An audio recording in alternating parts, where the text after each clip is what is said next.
নমস্কার, শুভ সন্ধ্যায় হসলা রেডিওতে সবাইকে স্বাগত, অভিনন্দন।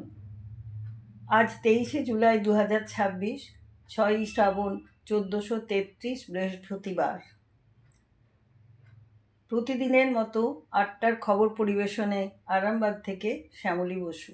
এসেছি কিছু টাটকা নির্ভেজাল খবর নিয়ে। বিশেষ বিশেষ খবরের শিরোনাম: সপ্তম বেতন কমিশন, বকেয়া ডিএ, স্বচ্ছ নিয়োগ বার্তা মুখ্যমন্ত্রীর।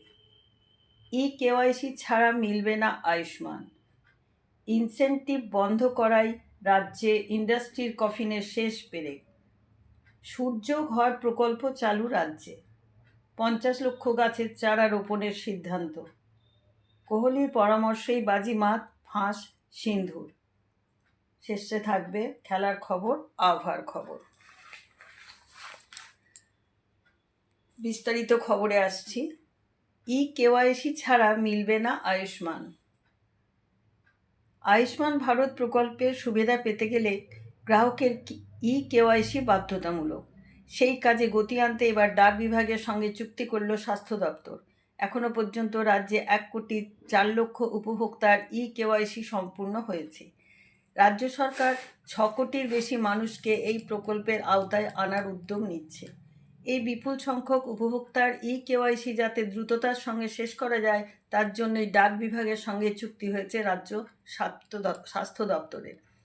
আয়ুষ্মান ভারত প্রকল্পে প্রত্যেক উপভোক্তার নির্দিষ্ট একটি নম্বর থাকে। কেওয়াইসি করার ক্ষেত্রে ওই নম্বরটি প্রয়োজন। আশাকর্মীরা মানুষের বাড়ি বাড়ি গিয়ে যে ফর্ম পূরণ করাচ্ছেন, তাতেই থাকছে ওই নম্বর।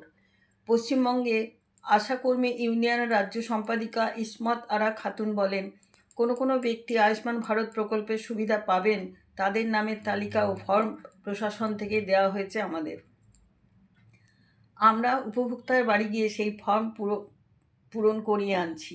কাজ অনেকটা এগিয়ে গিয়েছে, কিন্তু গোল বেঁধেছে অন্য জায়গায়। কেওয়াইসি করার জন্য প্রয়োজনীয় প্রযুক্তি আশাকর্মীদের দেওয়া হলেও তাদের প্রশিক্ষণ হয়েছে নামমাত্র। ফলে বহু কর্মী কেওয়াইসি করাতে পারছেন না।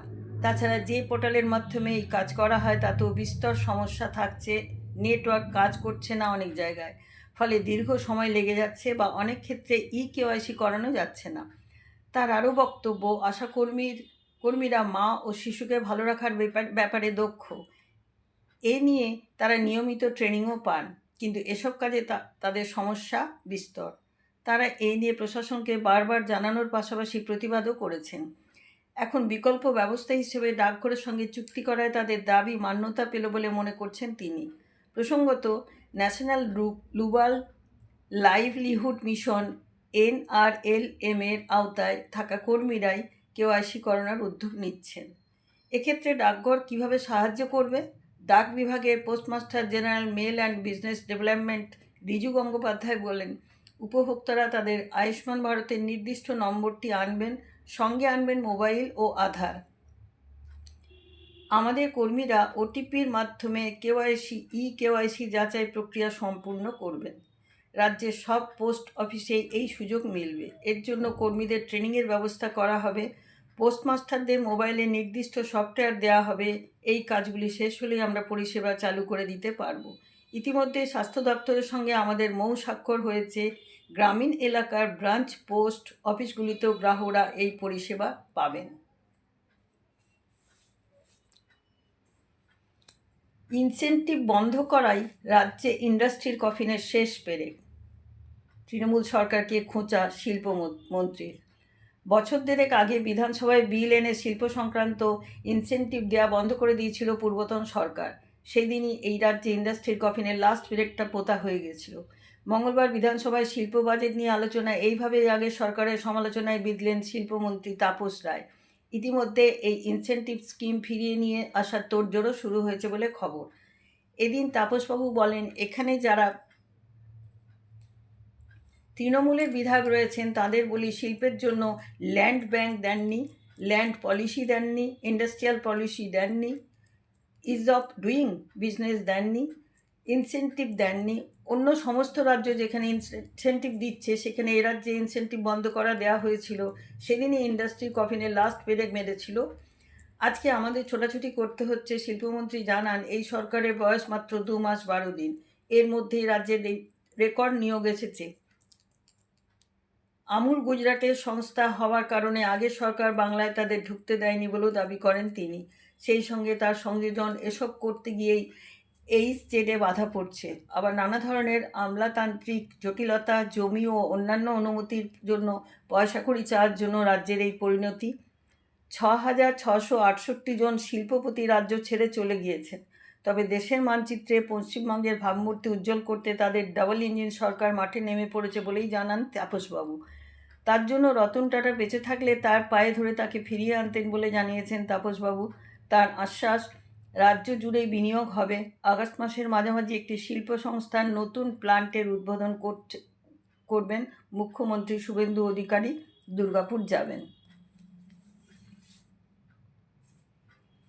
সপ্তম বেতন কমিশন, বকেয়া ডিএ, স্বচ্ছ নিয়োগ, বার্তা মুখ্যমন্ত্রীর। রাজ্যে ক্ষমতায় এসেই 20% মহার্ঘ ভাতার ঘোষণা করেছিল বিজেপি সরকার। মঙ্গলবার মুখ্যমন্ত্রী শুভেন্দু অধিকারী জানালেন আগামী মার্চের মধ্যে বেতন কমিশনও চালু হতে পারে। মঙ্গলবার বিদ্যুৎ দপ্তরে এক সভায় মুখ্যমন্ত্রী বলেন, আমরা সপ্তম পে কমিশন বানিয়ে দিয়েছি, টার্মস অব রেফারেন্স তৈরি, তবে আলোচনায় কমপক্ষে মাস 6 লাগে। যখনই পরামর্শ দিয়ে দেবে তখনই আমি দিয়ে দিতে চেষ্টা করব। এই অর্থবর্ষের শেষের দিকে হলেও চেষ্টা করব। পূর্ববর্তী সরকারের সময় ষষ্ঠ বেতন কমিশন নিয়ে সেটির চেয়ারম্যান অভিরূপ সরকার এবং অর্থমন্ত্রী অমিত মিত্রের পরস্পরকে দোষারোপের প্রসঙ্গ তোলেন তিনি। জানান 2016 সালে ওই কমিশনের পরিস্থিতি জানতে চেয়েছিলেন। তৎকালীন মুখ্যমন্ত্রী অর্থমন্ত্রীকে জিজ্ঞাসা করতে বলেন। অর্থমন্ত্রী দাবি করেন চেয়ারম্যান রিপোর্ট দেননি, তাই হচ্ছে না। আর চেয়ারম্যান জানান অর্থমন্ত্রী তাকে রিপোর্ট জমা দিতে বারণ করেছেন, কারণ রাজ্যের হাতে টাকা পয়সা নেই। শেষে তা চালু হয় অনেক কাঠখড় পুড়িয়ে। সরকারি কর্মীদের ডিএ নিয়ে শুভেন্দু বার্তা, সুপ্রিম কোর্টের নির্দেশ মতো এরিয়ার ডিএ সব দেওয়া হবে, বেশ কিছুটা দেওয়া হয়েছে, বাকিটাও হবে। তিনি বলেন এখনও কেন্দ্রীয় কর্মীদের সঙ্গে 42% ফারাক, তবে বকেয়া 20% অক্টোবরের বেতনের সঙ্গে মিলবে। রাজনৈতিক বিশ্লেষকদের মতে বকেয়া ডিএ এবং সপ্তম বেতন কমিশন রাজ্যে বিজেপি নির্বাচনী প্রতিশ্রুতি। পালাবদলের পরে নিজেদের ভাবমূর্তি তৈরি করতে তাই এগুলি দ্রুত বাস্তবায়ন জরুরি। এদিন মুখ্যমন্ত্রীর বার্তা, পূর্বতন সরকার ষষ্ঠ বেতন কমিশন নিয়ে যে টালবাহানা করেছিল তা এই সরকার করবে না। এদিন সরকারি কর্মী নিয়োগও স্বচ্ছ থাকার কথা বলেছেন শুভেন্দু। তার কথায় কিছু ব্যতিক্রম ছাড়া কোনো আধিকারিক 3 বছরের বেশি এক পদে থাকতে পারবেন না। তার তালিকা তৈরি হচ্ছে। বিদ্যুৎ দপ্তরের নিয়োগ নিয়ে বহু দুর্নীতি চলেছিল। এবার ইঞ্জিনিয়ার সহ দক্ষ কর্মীদের নিয়োগ করবে পিএসসি। কর্মী নেওয়ার ক্ষমতা দপ্তরে আধিকারিকদের হাতে থাকবে না। মুখ্যমন্ত্রী জানান দপ্তরের সমস্ত ক্যাজুয়াল কর্মীদের কাজ এবং বেতনও খতিয়ে দেখা হবে। আপনারা খবর শুনছেন হসলা রেডিও থেকে। সূর্যঘর প্রকল্প চালু রাজ্যে। আটকে ছিল দীর্ঘদিন ধরে। এবার সাধারণ মানুষের বাড়িতে সৌর বিদ্যুৎ পরিকাঠামো বসানোয় ভর্তুকিযুক্ত কেন্দ্রের প্রধানমন্ত্রী সূর্যঘর প্রকল্প চালু করল রাজ্য সরকার। মঙ্গলবার নবান্ন সভাঘরে মুখ্যমন্ত্রী শুভেন্দু অধিকারী জানান কেন্দ্রের পাশাপাশি রাজ্য সরকারও তফসিলি জাতি, এসসি এবং জনজাতিভুক্ত এসটি মানুষদের জন্য অতিরিক্ত ভর্তুকির ব্যবস্থা রাখছে। সাধারণ বিদ্যুৎ বিলের খরচে রাশ টানতে দীর্ঘদিন ধরে এই প্রকল্পের প্রচার ছিল। এতে যত সৌর বিদ্যুৎ উৎপাদন হবে তা চলে যাবে মূল বিদ্যুৎ গ্রিডে। সংশ্লিষ্ট পরিবার যে বিদ্যুৎ খরচ করবেন সেটির সঙ্গে উৎপাদিত সেই বিদ্যুতের পরিমাণ খতিয়ে দেখা হবে। ফলে মূল বিদ্যুতের খরচ এক ধাক্কায় নেমে আসবে অনেকটাই। 100 ইউনিটের জন্য 30,000, 200 ইউনিটের জন্য 60,000 টাকা এবং 300 ইউনিটের জন্য 78,000 টাকা ভর্তুকি দিচ্ছে কেন্দ্র। রাজ্য সরকারও এই 3টি স্তরে এসসি এসটি মানুষদের জন্য অতিরিক্ত 5,000, 10,000 এবং 15,000 টাকা করে ভর্তুকি দেবে। মুখ্যমন্ত্রী বলেন আজ 1,810টি পরিবারকে এই সংযোগ দেওয়া হলো। আর্থিকভাবে পিছিয়ে থাকা মানুষের জন্য আরও কিছু ছাড়ের পরিকল্পনা করবেন মুখ্য সচিব এবং অর্থ সচিব। 31শে মার্চের মধ্যে 1 লক্ষ সংযোগ দেওয়ার লক্ষ্যমাত্রা রয়েছে। শুভেন্দু জানিয়েছেন কলকাতা পুরসভা এলাকার আবাসনের কমন এলাকার জন্য এমন প্রকল্প করা যায় কিনা তা খতিয়ে দেখবে বিদ্যুৎ দপ্তর।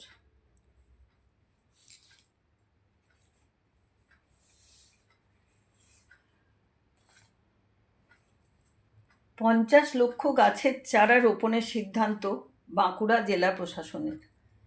বৃক্ষছেদন নিয়ে মুখ্যমন্ত্রী শুভেন্দু অধিকারী অসন্তোষ প্রকাশের পরই বাঁকুড়ার 50 লক্ষ গাছের চারা রোপণ করার সিদ্ধান্ত নিল জেলা প্রশাসনের। জেলার সব দপ্তরকে টার্গেট বেঁধে দেওয়া হয়েছে। মঙ্গলবার দপ্তরের আধিকারিকদের নিয়ে জেলা প্রশাসন বৈঠক করেন। সেখানে এ ব্যাপারে আলোচনা হয়। এর পাশাপাশি বিগত দিশা বৈঠকে গৃহীত সিদ্ধান্ত বাস্তবে কতটা কার্যকর হয়েছে তারও পর্যালোচনা করা হয়েছে। বাঁকুড়া জেলা শাসক অনিশ দাশগুপ্ত বলেন, সরকারি অফিস, স্কুল, অঙ্গনওয়াড়ি ও স্বাস্থ্যকেন্দ্র চত্বর, রাস্তার পাশে ও সেচখালের পাড় সহ অন্যান্য জায়গায় গাছ লাগানো হবে। এদিন স্বাস্থ্য, শিক্ষা, পূর্ত, সেচ, কৃষি সহ অন্যান্য দপ্তরের আধিকারিকদের নিয়ে আমরা বৈঠক করেছি। এছাড়াও গত জুন মাসে আয়োজিত দিশা বৈঠকে গৃহীত নতুন প্রকল্পের অগ্রগতি কতটা হলো তা নিয়েও আলোচনা হয়েছে। জেলা প্রশাসন সূত্রে জানা গিয়েছে, বাঁকুড়ার 5,500 অঙ্গনওয়াড়ি কেন্দ্রের প্রতিটিতে 5টি করে, 4,500 স্কুলে 10টি করে গাছ লাগানোর উদ্যোগ নেওয়া হয়েছে। এছাড়াও ল্যাম্পস, সংঘ সমবায়, বিশ্ববিদ্যালয় সহ অন্যান্য সরকারি, আধা সরকারি প্রতিষ্ঠানেও প্রচুর বৃক্ষরোপণ করা হবে। জেলা উদ্যান পালন দপ্তর 1 লক্ষ গাছ লাগাতে চলেছে। নিজ নিজ এলাকার কৃষি, সেচ, পূর্ত, জনস্বাস্থ্য, কারিগরি দপ্তরকেও গাছ লাগাতে বলা হয়েছে। উল্লেখ্য, গত জুন মাসে মুখ্যমন্ত্রী দুর্গাপুর থেকে হেলিকপ্টারে চেপে মুকুটমণিপুরে হুল দিবসের অনুষ্ঠানে যোগ দিতে গিয়েছিলেন। ওই সময় আকাশপথে তিনি বাঁকুড়া জেলার উত্তর থেকে দক্ষিণ প্রান্ত পর্যন্ত পর্যবেক্ষণ করেন। জেলার বনাঞ্চল ফাঁকা হয়ে গিয়েছে বলে শুভেন্দুবাবু তোপ দাগেন। অবাধে বৃক্ষচ্ছেদন নিয়ে বন দপ্তরের সমালোচনা শোনা যায় মুখ্যমন্ত্রীর মুখে। রাজ্যের প্রশাসনিক প্রধানের মনোভাব বুঝে তড়িঘড়ি করে বন দপ্তর গাছ লাগানোর উদ্যোগ নেয়। জেলা প্রশাসনও এই ব্যাপারে বাড়তি উদ্যোগ নিয়েছে। বাঁকুড়া জেলা প্রশাসনের এক আধিকারিক বলেন, রাজ্যে পরিবর্তনের পর উন্নয়ন সংক্রান্ত দিশা বৈঠক শুরু হয়েছে। প্রতি 3 মাস অন্তর ওই বৈঠক হয়। জুন মাসের প্রথম বৈঠকে জেলার একাধিক বড় সেতুর প্রস্তাব জমা পড়ে। ওই সব সেতুর প্রস্তাবিত এলাকা পরিদর্শন, মাটি পরীক্ষা, ডিপিআর তৈরি, প্রস্তাবের অনুমোদন সহ অন্যান্য পর্যায়ে কতটা কাজ হয়েছে তা নিয়ে আমরা এদিন সংশ্লিষ্ট দপ্তরের সঙ্গে আলোচনা করেছি। সেতুগুলি নির্মাণে অনেক টাকা ব্যয় হবে, ফলে বরাদ্দ আসতে কিছুটা সময় লাগতে পারে। দ্রুততার সঙ্গে আগাম কাজ সেরে রাখলে টাকা পেতে সুবিধা হবে। কেন্দ্রীয় প্রকল্পগুলির সুষ্ঠু রূপায়ণ নিয়েও এদিনের বৈঠকে আলোচনা হয়েছে। কোহলির পরামর্শেই বাজিমাত, ফাঁস সিন্ধুর। টানা ব্যর্থতার হতাশা গ্রাস করার মতো পরিস্থিতি তৈরি হয়েছিল। কিন্তু তিনি যে পিভি সিন্ধু, সহজে হাল ছাড়েন না। জাপান ওপেন জিতে ট্রফি খরা কাটালেন কিংবদন্তি। কোন মন্ত্রে এই প্রত্যাবর্তন সিন্ধুর? নেপথ্যে রয়েছেন বিরাট কোহলি। কিং কোহলির গুরুমন্ত্রেই বাজিমাত করেছেন সিন্ধু। চ্যাম্পিয়ন হওয়ার পরে বিরাট ভাইকে ধন্যবাদ জানাতে গিয়ে একথা ফাঁস করলেন সিন্ধু। শেষবার সিন্ধু ট্রফি জিতেছিলেন বছর 2 আগে। 2024 সালের সৈয়দ মোদি প্রতিযোগিতা জিতেছিলেন। তারপর লাগাতার ব্যর্থতা। প্যারিস অলিম্পিকেও হতাশা। মানসিকভাবে কার্যত বিধ্বস্ত সিন্ধুর অবস্থা আরও খারাপ হয় চোট আঘাতের সমস্যায়। সেই সময় বিরাটের সঙ্গে দীর্ঘ বাক্যালাপ হয় সিন্ধুর। ঠিক কী মন্ত্র দিয়েছেন কোহলি সেটা ফাঁস করতে চাননি তিনি। তবে এক্স হ্যান্ডেলে লিখেছেন, বিরাট ভাইয়ের কাছে চিরকৃতজ্ঞ থাকব। সিন্ধু আরও বলেছেন, আমার খেলোয়াড় জীবনের সবচেয়ে খারাপ সময় বিরাট ভাইয়ের সঙ্গে কথা বলেছি, তখন চোটে ভুগছি, কোর্টেও প্রত্যাশা অনুযায়ী ফল আসছে না। সে সময়ে এমন কাউকে দরকার ছিল যে আমার মানসিক অবস্থাটা বুঝবে। আমি বিরাটকে মেসেজ করি, কয়েক মিনিটের মধ্যেই উত্তর আসে। পরের দিনই আমাদের দেখা হয়। বিরাট আমাকে বলেছে, কি বলেছে সেটা আমাদের মধ্যেই থাক, কিন্তু আমার যখন দরকার ছিল তখনও আমার পাশে ছিল, তার জন্য আমি চিরকৃতজ্ঞ। জাপান ওপেনে অবশেষে সাফল্য পেয়ে সিন্ধুর উপলব্ধি, বিরাট খুব বেশি কিছু বলেননি, কিন্তু যেটুকু বলেছে সেটা আমার হৃদয়ে গেঁথে গিয়েছে। দৃষ্টিভঙ্গিও পাল্টে গিয়েছে। খেলাটা যে আমার আনন্দের বিষয় সেটা ভুলে গিয়েছিলাম। স্রেফ ট্রফি বা ম্যাচ জেতা নয়, খেলাটা তার থেকেও অনেক বেশি কিছু। খেলার খবর। আজ শুরু কমনওয়েলথ গেমস। লাভলীনাদের নিয়ে আশায় মেরি। 4 বছর আগে বার্মিংহামে আয়োজিত কমনওয়েলথ গেমসে পদক তালিকায় ভারত ছিল 4 নম্বরে। এসেছিল 22টি সোনাসহ মোট 61 পদক। সিংহভাগ ইভেন্টেই পদক পেয়েছিল ভারত। 2002 সালে ম্যানচেস্টারে আয়োজিত কমনওয়েলথ গেমস থেকে প্রতিটি সংস্করণ পদক তালিকায় প্রথম 5-এ ছিল ভারত। বৃহস্পতিবার থেকে গ্লাসগোতে শুরু হতে চলা আসন্ন প্রতিযোগিতায় কী সংখ্যাটা কমতে পারে? কেন এমন আশঙ্কা করা হচ্ছে? কারণ কমনওয়েলথে সংক্ষিপ্ত সূচির কারণে ইভেন্টের সংখ্যা কমে গিয়েছে। 19-এর জায়গায় মাত্র 10টি প্রতিযোগিতা আয়োজিত হবে। কুস্তি, ব্যাডমিন্টন, টেবিল টেনিস, শুটিং। ভারতের অন্যতম সফল ইভেন্টগুলি প্রতিযোগিতায় নেই। 4 বছর আগে ভারত এই 4টি ইভেন্টে মোট 25টি পদক জিতেছিল। ফলে ওয়াকিবহাল মনে করছে এটি ভারতের সবচেয়ে কঠিন প্রতিযোগিতা হতে চলেছে। মূলত যে 3টি ইভেন্টের দিকে লক্ষ্য স্থির রেখেছেন প্রতিযোগীরা সেগুলি হলো বক্সিং, ভারোত্তোলন এবং অ্যাথলেটিক্স। ভারতীয় সময়ে আজ 10:30টায় ওফিও হাইড্রো স্টেডিয়াম উদ্বোধন অনুষ্ঠানের মাধ্যমে শুরু হতে চলে গত 3 দশকের মধ্যে আয়োজিত ক্ষুদ্রতম সংস্করণ। মোট 74টি দেশ অংশগ্রহণ করবে। 4টি কেন্দ্রে হবে প্রতিযোগিতা। একই সঙ্গে অনুষ্ঠিত হবে প্যারা গেমসও। কমনওয়েলথ গেমসে ইভেন্ট কাটছাঁট করার প্রধান কারণ বিপুল ব্যয় বৃদ্ধি, যার জন্য অস্ট্রেলিয়ায় ভিক্টোরিয়া আয়োজক হিসেবে থাকতে চাননি। একসময় প্রতিযোগিতা নিয়ে অনিশ্চয়তা দেখা দিয়েছিল। সেই অবস্থায় 2014 সালের আয়োজক গ্লাসগো আয়োজনের দায়িত্ব তুলে নেয়। তবে বাজেট অনেকটাই কমিয়ে দেওয়া হয়েছে।